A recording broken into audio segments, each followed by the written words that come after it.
Hello students, চলে এসেছি তোমাদের সামনে একটা নতুন ভিডিও নিয়ে।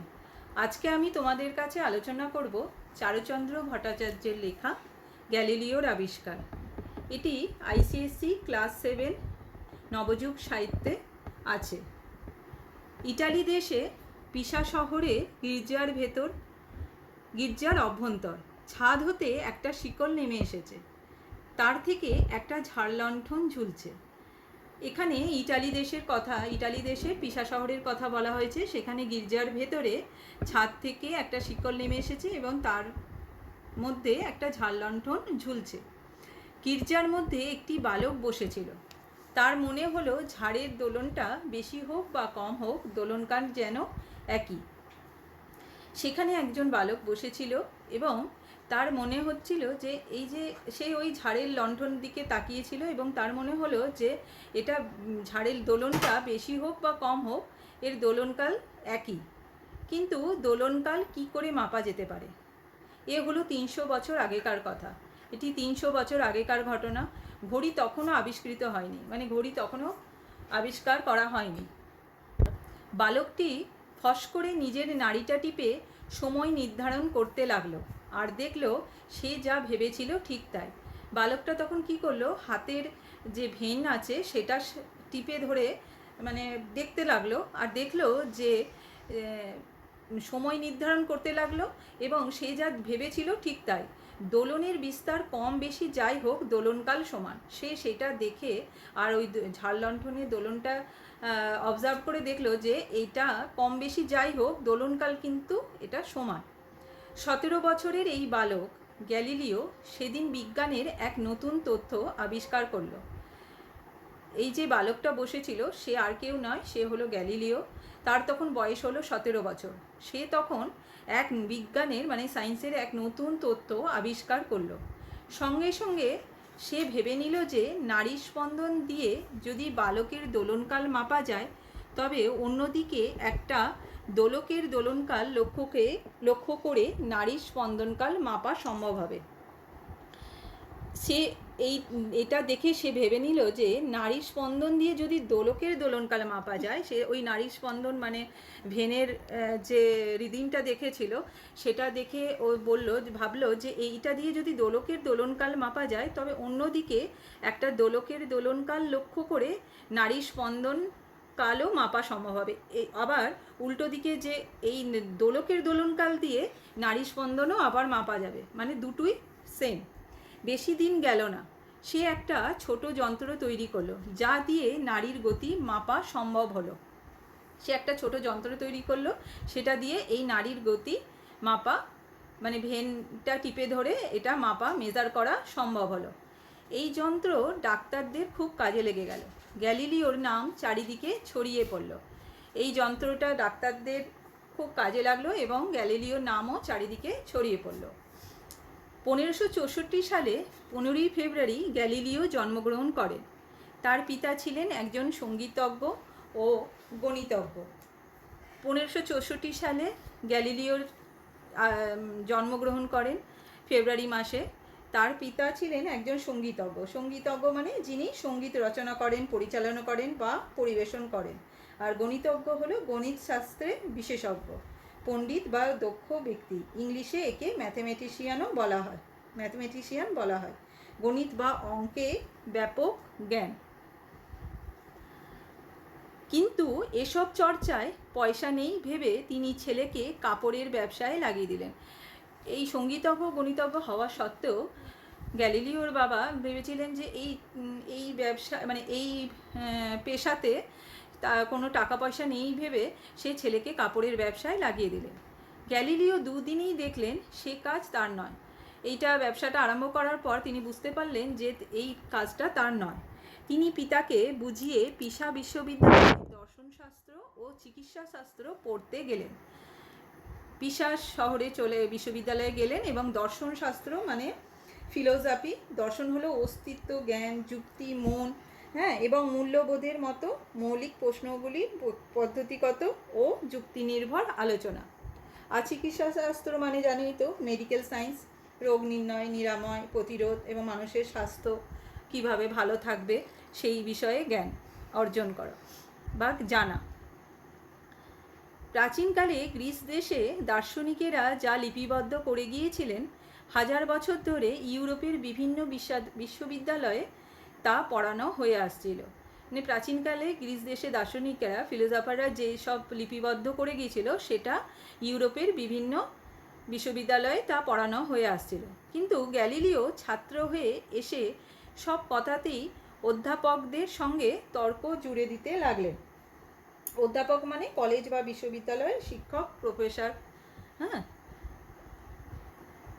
কিন্তু গ্যালিলিও ছাত্র হয়ে এসে এই টিচারদের সাথে, মানে প্রফেসরদের সাথে সব বিষয়ে তর্ক জুড়ে দিতে লাগলেন। মানে ওর কোনো জিনিসটা লজিক্যালি যদি ডেসক্রাইব করা না হতো, তাহলে সেটা ওর পোষাচ্ছিল না। তখনও অবধি গ্যালিলিও গণিতবিদ্যার বিশেষ কিছু জানতেন না।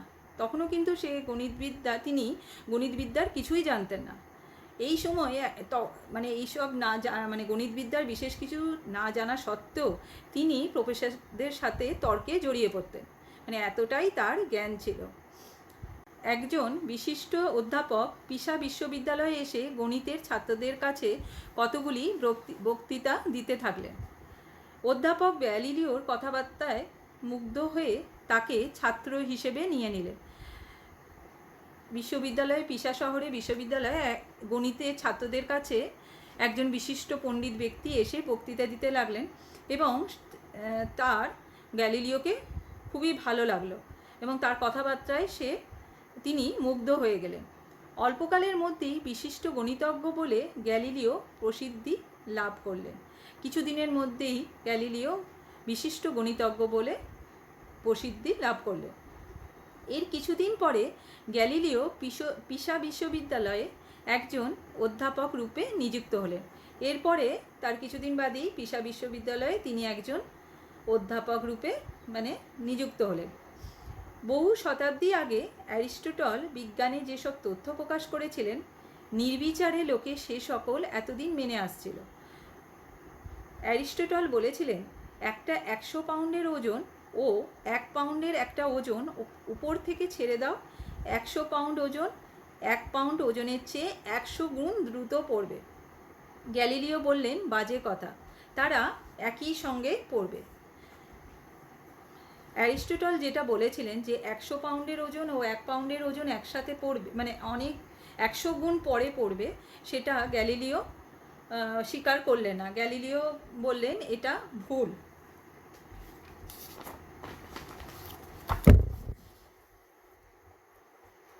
1591 সালে একদিন সকালে পিসা বিশ্ববিদ্যালয়ের সভ্যেরা ও অন্য অনেক দর্শক বিখ্যাত আনত মিনারের পাদদেশে সমবেত হলেন।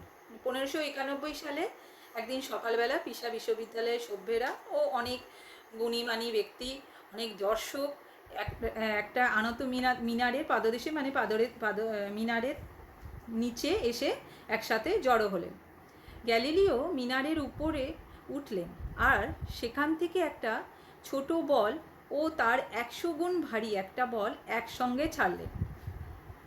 ওই মিনারের উপরে উঠে সেখান থেকে একটা ছোট বল ও তার 100 গুণ ভারী একটা বল একসঙ্গে গ্যালিলিও ওপর থেকে ফেলে দিলেন। উপস্থিত জনমণ্ডলীর প্রত্যেকেই দেখল যে বল দুটি একই সঙ্গে মাটিতে পড়ল। মাটিতে আঘাত করা শব্দও তারা শুনল। সবাই ওখানে যারা উপস্থিত ছিলেন তারা দেখতে পেলেন যে ওই বল দুটো একই সঙ্গে মাটিতে পড়লো, মানে তাতে মাটিতে পড়ার পর যে আওয়াজটা, সেই শব্দটাও তারা শুনতে পেল। কিন্তু নিজেদের চোখ কান যাই জানা, তা বলে কি শাস্ত্রবাক্য অমান্য করতে হবে? এইটা প্রমাণ করে দিলেন গ্যালিলিও, কিন্তু তাতেও তাদের মন সায় দিল না এটা মেনে নিতে। তারা বলল যে শাস্ত্রবাক্য কখনই ভুল হতে পারে না। শতাব্দীর পর শতাব্দী ধরে মানুষ লক্ষ্য করেছে যে পৃথিবীর উপরকার ও পৃথিবীর কাছাকাছি পদার্থের উপর পৃথিবীর একটা আকর্ষণ আছে। মানে অনেক দিন ধরে মানুষ লক্ষ্য করেছে যে পৃথিবীর ওপরে যা আছে আর পৃথিবীর কাছাকাছি যা আছে, হ্যাঁ, তার উপর একটা আকর্ষণ আছে। গ্যালিলিও দেখলেন যে এই আকর্ষণের ফলে উপর দিকে ঢিল ছুঁড়লে তার নিচে নেমে আসে একটা আনত তল দিয়ে বল গড়িয়ে চলে। হ্যাঁ, ওপর দিকে ঢিল ছুড়লেও সে দেখলেন যে ও সব সময় সেটা নিচের দিকেই আসে আর একটা আনত তল দিয়ে বল গড়িয়ে চলে। তখন নিউটন জন্মাননি, তার প্রবর্তিত গতিবিদ্যাও প্রতিষ্ঠিত হয়নি, কিন্তু গ্যালিলিও গতিষ্ণু পদার্থ সম্বন্ধে বিবিধ নিয়ম প্রকাশ করেন। মানে নিউটন তখনও জন্মাননি, তার মাধ্যাকর্ষণ আকর্ষণ মানে যে গ্র্যাভিটেশনাল ফোর্স তখনও আবিষ্কার হয়নি, কিন্তু গ্যালিলিও গতিষ্ণু পদার্থ সম্বন্ধে বিবিধ নিয়ম তখনই প্রকাশ করে। পিসাতে তার শত্রুর সংখ্যা বাড়তে লাগলো। এইগুলোর জন্য সে তো নতুন নতুন আবিষ্কার করতে লাগলো, নতুন নতুন যন্ত্রও আবিষ্কার করছিল।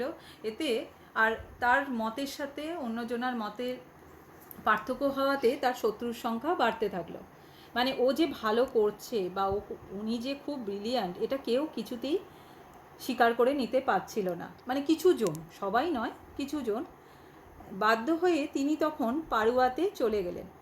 পাড়ুয়াতে তিনি 18 বছর অধ্যাপনার কাজ করলেন। সেখানে তিনি 18 বছর অধ্যাপনা করলেন। দেশময় তার যশ ছড়িয়ে পড়ল। দেশময় মানে সারা দেশে তার নাম ডাক ছড়াতে থাকলো। 1609 সালে যখন তিনি একবার ভেনিস গিয়েছিলেন, শুনলেন লিপার্সে নামে একজন চশমা বিক্রেতা এক যন্ত্র তৈরি করেছে যা দিয়ে দূরের জিনিস কাছে দেখায়। ভেনিসে যখন 1609 সালে তিনি একবার গেছিলেন, তখন শুনলেন যে সেখানে লিপার্সে নামে একজন চশমা বিক্রেতা, মানে চশমা বিক্রি করে, সে একটা যন্ত্র তৈরি করেছে যা দিয়ে দূরের জিনিসটা কাছে দেখা যায়। লিপার্সের যন্ত্র দেখবার চেষ্টা না করেই গ্যালিলিও নিজেই সেই রকমের এক যন্ত্র তৈরির কাজে লেগে গেলেন। তিনি কিন্তু লিপার্সের সেই যন্ত্র দেখলেন না, শুধু শুনেই তিনি নিজে ওই যন্ত্রটা তৈরি করতে লাগলেন। একটা অর্গান পাইপ নিয়ে তার দুদিকে দুখানা চশমার কাঁচ বসালেন। একটা পাইপ নিলেন এবং তার দুদিকে দুটো চশমার কাঁচ বসালেন। একখানা উত্তল লেন্স আর অপরখানা অবতল, দুটো লেন্স, হ্যাঁ, সে সামনে বসালে ওই পাইপটার মধ্যে। ব্যাস, একটা দূরবীন হলো, দূরের জিনিস কাছে দেখালো।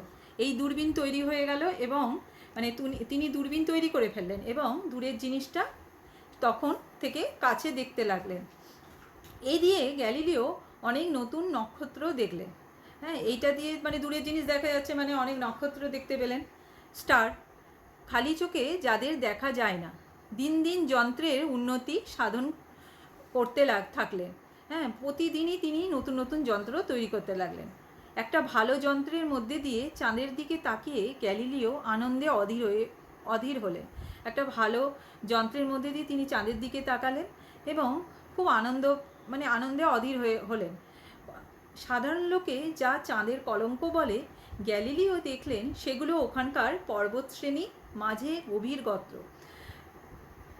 আমরা তো চাঁদের যে কালো কালো দাগ দূর থেকে এখান থেকে যেগুলো খালি চোখে দেখি, সেগুলোকে আমরা ছোটোবেলাতেও শুনেছি যে সেগুলোকে সবাই বলে চাঁদের কলঙ্ক। কিন্তু তিনি ওই যন্ত্র দিয়ে দেখলেন যে ওটা তো যন্ত্রতে কি সুবিধা হলো যে উনি তো অনেকটা কাছে দেখতে পেলেন এবং সেগুলোতে দেখতে পেলেন সেগুলো কিছু নয়, সেগুলো হলো পর্বতশ্রেণী আর মাঝে গভীর গর্ত, কোনো কলঙ্কই নয়। 1610 সালের 7ই জানুয়ারি গ্যালিলিও তার তৈরি এক বড় দূরবীক্ষণ দিয়ে বৃহস্পতি গ্রহের দিকে তাকালেন। বড় একটা দূরবীক্ষণ যন্ত্র দিয়ে তিনি বৃহস্পতি গ্রহের দিকে তাকালেন এবং ওই গ্রহের পূর্ব দিকে মানে পূব দিকে দুটি আর পশ্চিম দিকে একটি, মানে ইস্টে দুটো আর ওয়েস্টে একটি, এই তিনটি নক্ষত্র রয়েছে একটি সরলরেখায় অবস্থিত। দেখতে পেলেন এটা তিনটে নক্ষত্রকে। পরদিন আবার দেখলেন, মানে একই সরলরেখায় একই লাইনে। পরদিন আবার দেখলেন, লক্ষ্য করলেন তাদের স্থান পরিবর্তন হয়েছে। পরদিন দেখলেন কিন্তু তাদের যেখানে একই সরলরেখায় যেটা ছিল সেটা কিন্তু নেই, তাদের জায়গাটার পরিবর্তন হয়েছে আর তাদের স্থান পরিবর্তন হয়েছে। তিনটি বৃহস্পতির পশ্চিম দিকে চলে গিয়েছে। দেখলেন যে তিনটে ওই যে নক্ষত্র দেখেছিলেন সেটি পশ্চিম দিকে চলে গেছে, ওয়েস্টে চলে গেছে। আর কয়েকদিন পরে দেখলেন তারা সংখ্যায় তিনটে নয়, চারটি। আবার কিছুদিন বাদে দেখলেন যে তিনটে নয়, সংখ্যাটা চারটে। গ্যালিলিও চিন্তা করে ঠিক করলেন ওরা নক্ষত্র নয়, নক্ষত্র হলে ওরকম স্থান পরিবর্তন ঘটতো না। তিনি ঠিক করলেন যে ওটা নক্ষত্র নয়, প্রথমে নক্ষত্রই ভেবেছিলেন, কিন্তু ভাবলেন যে না, ওটা নক্ষত্র নয়, নক্ষত্র হলে তো তার জায়গাটা ওরকম চেঞ্জ হতো না। নিশ্চয়ই চন্দ্র বৃহস্পতি চারিদিকে ঘুরছে, পৃথিবীর যেমন চন্দ্র আছে এরা সেই রকমই। তিনি ভাবলেন যে পৃথিবীর যেরকম চাঁদ আছে, হ্যাঁ, এরকমও কিছু আছে। তবে পৃথিবী চন্দ্র একটা, কিন্তু এরা সংখ্যায় 4টি। বৃহস্পতি মানে পৃথিবীর তো একটাই আছে চন্দ্র, কিন্তু এটা সংখ্যায় 4টি। সূর্যকে যে পৃথিবী ও অন্যান্য গ্রহ প্রদক্ষিণ করছে, গ্যালিলিওর দূরবীক্ষণ সুনিশ্চিতভাবে তা প্রমাণ করলো। সূর্যকে যে পৃথিবী ও অন্যান্য গ্রহ প্রদক্ষিণ করছে, মানে ঘুরছে, ওকে চারিদিকে ঘুরছে, সেটা গ্যালিলিওর এই দূরবীক্ষণ যন্ত্র প্রমাণ করে দিল। কিন্তু বিপক্ষ দলের লোকেরা একটা কথা তুললেন। তারা বললেন, সূর্যকে প্রদক্ষিণ করে যদি পৃথিবী ও গ্রহরা ঘোরে, তবে চাঁদের যেরকম হ্রাসবৃদ্ধি দেখা যায়, অন্য গ্রহেও সেই রকম হ্রাসবৃদ্ধি দেখা যাবে। আর ওই গ্রহ যখন পৃথিবীর কাছে আসবে, তখন তাকে অপেক্ষাকৃত বড় দেখাবে। অন্য জন বলল যে চাঁদের যেরকম হ্রাস, মানে চাঁদ কখনো ছোট কখনো হ্রাস মানে ছোট, বৃদ্ধি মানে বড় দেখা যায়, অন্য গ্রহেও সেই রকম হ্রাস বৃদ্ধি দেখা যাবে। আর ওই গ্রহ তখন পৃথিবীর কাছে আসবে, তখন তাকে অপেক্ষাকৃত বড় দেখাবে। গ্যালিলিও পরে যে বড় দূরবীন তৈরি করলেন, তা দিয়ে শুক্রের হ্রাস বৃদ্ধি লক্ষ্য করলেন। শুক্র মানে ভেনাস। সে পরে গ্যালিলিও যে বড় দূরবীক্ষণ যন্ত্র তৈরি করেছিলেন, সেটা দিয়ে শুক্রের এই হ্রাস বৃদ্ধি, হ্যাঁ, বাড়া কমাটা দেখা গেল। আর এও দেখলেন যে ওই গ্রহ যখন পৃথিবীর খুব কাছে আসে, তখন তাকে বড়ই দেখায়। এবং এটাও প্রমাণ হলো যে পৃথিবীর খুব কাছে যখন ওই গ্রহ আসে, তখন তাকে বড় দেখায়। আজকে আমি এইখানেই এই ভিডিওটা শেষ করলাম। আশা করি তোমরা এই চ্যাপ্টারটা ভালো করে বুঝতে পেরেছো। এই পরের ভিডিওতে আমি এর কোশ্চেন অ্যান্সারগুলো আলোচনা করব। ভালো থেকো, সুস্থ থেকো। এখানেই শেষ করছি। নমস্কার।